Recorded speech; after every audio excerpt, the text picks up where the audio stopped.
There's a moment in combat, barely a breath long, when the outcome of a fight is already decided, not by the man who throws the first punch, but by the man who was already 10 steps ahead before the first move was even imagined.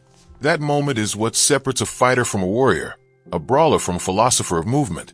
And nobody in the 20th century embodied that distinction more completely than Bruce Lee. This is the story of the day a 340-pound challenger decided to test the limits of Bruce Lee's legendary speed, strength, and philosophy. It is a story that has been recounted by eyewitnesses, martial arts historians, and students who were present in those early training halls. It is a story that lasts exactly 7 seconds, and yet contains lessons that take a lifetime to fully absorb. In the early 1960s, Bruce Lee had already begun to make a name for himself in Oakland and San Francisco's Chinese-American communities. Word spread, not through television or magazines, but through the whispered urgency of men who had seen him move, that there was a young teacher from Hong Kong who could do things that defied explanation. He could strike faster than the eye could follow. He could drop a man twice his size with a single inch of movement.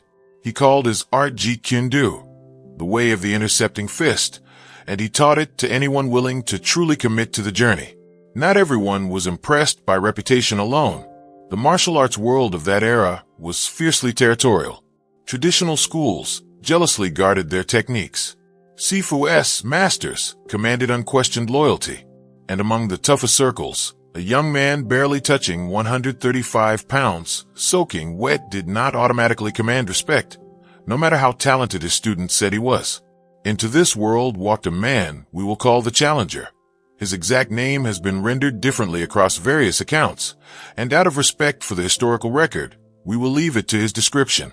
He was a grappler and street fighter of considerable reputation, standing well over 6 feet tall and tipping the scales at approximately 340 pounds of dense, powerful muscle. He had never been knocked down. He had broken bones, both his opponents and sometimes his own, in dozens of bare-knuckle encounters.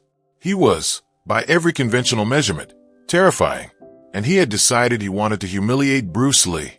Accounts from witnesses who were present at Bruce Lee's Kwon, his training hall, described the day the challenger arrived. He did not come alone. He brought several of his own students, a classic intimidation tactic designed to maximize the humiliation if things went the way he planned. He was loud, dismissive, and openly contemptuous as he scanned the room, filled with students practicing forms and drills. His argument was simple, and it is an argument that has echoed through martial arts gyms for centuries. Size matters. Technique is a fairy tale told to small men to make them feel better. In a real fight, weight and raw power always win. He had come to prove it, and he had chosen Bruce Lee as his demonstration dummy. Bruce Lee, by all accounts, was calm. Students who trained under him repeatedly described this quality, an almost eerie stillness that settled over him in moments of confrontation. He was not arrogant, they say. He was simply certain. There's a profound difference between the two. Arrogance is noise. Certainty is silence. He accepted the challenge without theatrics. The training hall was cleared. Students moved to the edges of the room. The challenger cracked his knuckles, rolled his massive shoulders, and looked down at the young man standing before him with what witnesses described as barely concealed amusement. He outweighed Bruce Lee by over 200 pounds. This, in his mind, was already decided. What happened next is the heart of this story, and it is worth slowing down to examine it carefully, because those 7 seconds are not merely an anecdote about a fight. They are a masterclass in the principles Bruce Lee spent his entire life developing and teaching.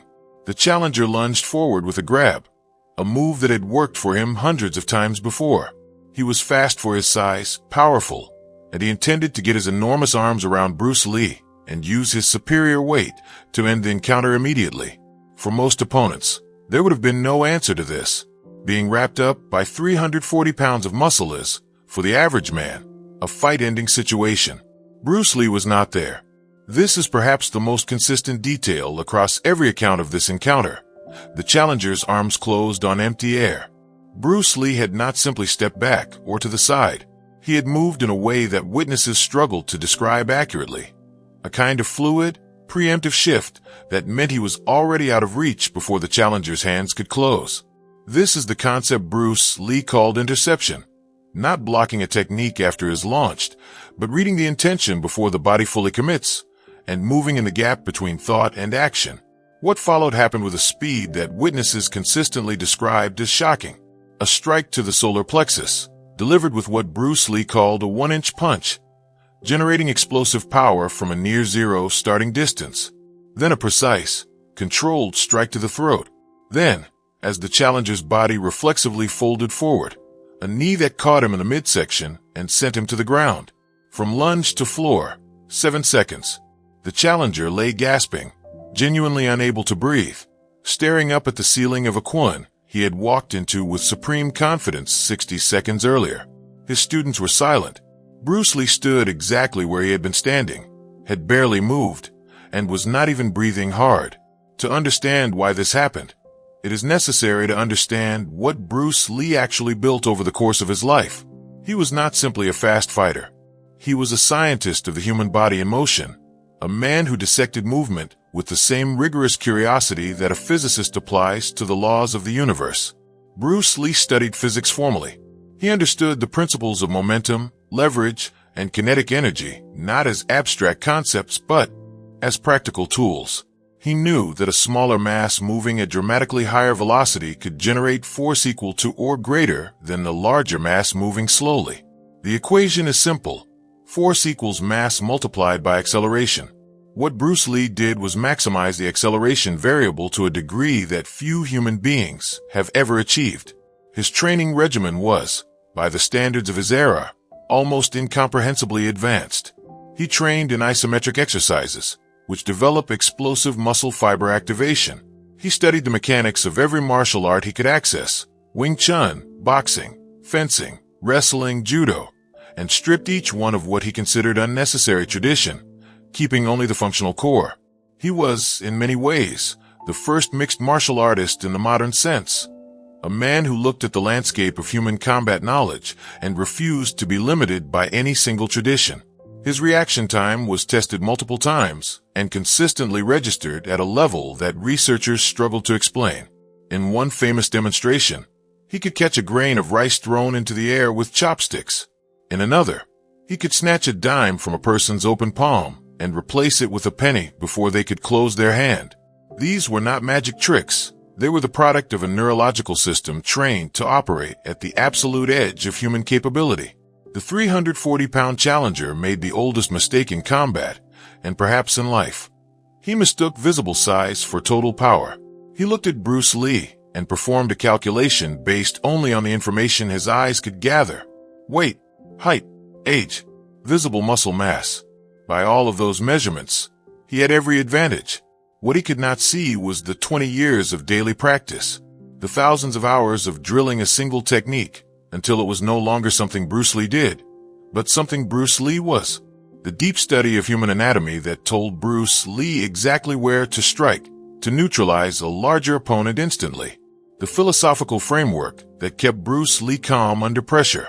The Taoist principle of Wu Wei, or non-resistance, which means yielding to force rather than opposing it, redirecting rather than blocking, finding the path of least resistance to the precise outcome desired. Bruce Lee famously said, "I fear not the man who has practiced 10,000 kicks once, but I fear the man who has practiced one kick 10,000 times." The challenger had practiced many things many times, developing broad power and intimidating size. Bruce Lee had practiced a smaller number of things so many times that they had ceased to be techniques and had become instincts, movements as automatic and precise as breathing. Here is what distinguishes the story from a simple tale of victory. What happened after? Bruce Lee helped the challenger to his feet. Multiple witnesses confirmed this. He did not gloat. He did not stand over the man and deliver a speech about humility. He extended his hand, and when the enormous fighter was upright again, Bruce Lee, according to those present, said something along the lines of, "You have power. Now come and learn what to do with it." Whether or not the challenger took him up on that offer, history does not clearly record, but the offer itself tells us everything we need to know about what Bruce Lee actually believed. He did not fight to. dominate. He did not train to be superior to others. He trained to understand, to reach the deepest possible knowledge of what the human body and mind could achieve together. And when someone stood in front of him, however hostile the initial intention, he saw not an enemy, but a student who had not yet found the right door. This is perhaps Bruce Lee's most radical idea, that combat, at its highest level, is not about destruction. It is about complete self-knowledge. The opponent is a mirror. The fight is a conversation. And the goal is not to eliminate the other person, but to understand yourself so completely that no situation, no matter how large, no matter how frightening, can knock you off your center. Bruce Lee died in 1973 at the age of 32, an incomprehensible loss, cutting short a mind that was still accelerating. But the principles he articulated and embodied have not died. They have, if anything, grown more relevant as the world has become faster, more competitive, and more punishing of those who confuse size with substance. The 340-pound challenger and his 7-second education is not merely a martial arts story. It is a story about every arena of human competition: business, art, science, sports. Every field has its version of the enormous, confident challenger who walks uncertain that weight and precedent and reputation are sufficient armor.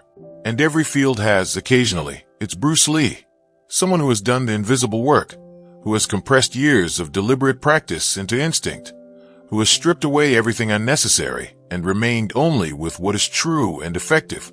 The lesson is not that small people can beat big people. That is too simple. The lesson is that preparation defeats assumption every time. The challenger walked into that Kwon full of assumptions and left full of questions. That, in Bruce Lee's view, was not a defeat. That was the beginning of an education. Empty your mind. Bruce Lee told an interviewer in one of his most famous passages, "Be formless, shapeless, like water. Now you put water in a cup, it becomes the cup. You put water into a bottle, it becomes the bottle. You put it in a teapot, it becomes the teapot. Now water can flow, or it can crash. Be water, my friend." The encounter in that training hall lasted 7 seconds. The story has lasted more than 60 years, and it will last longer still. Not because Bruce Lee won. Fighters win and lose every day, and most of those contests are forgotten before the sweat dries. This story has lasted because of what it demonstrates about the nature of real mastery. Mastery is invisible until it is suddenly, undeniably, breathtakingly visible. The 340-pound challenger could not see Bruce Lee's mastery when he walked through that door. He saw only the container, a slight young man with calm eyes. He could not see the decades of devotion packed into that container, the philosophy compressed into movement, the thousands of hours transformed into pure, automatic precision. He found out in 7 seconds what the rest of the world has spent 50 years slowly learning. That Bruce Lee was not a big man who happened to be fast. He was a complete man, body, mind, and philosophy unified into a single, devastating expression of human potential. And against that, 340 pounds is just weight. Weight can be moved. Mastery cannot.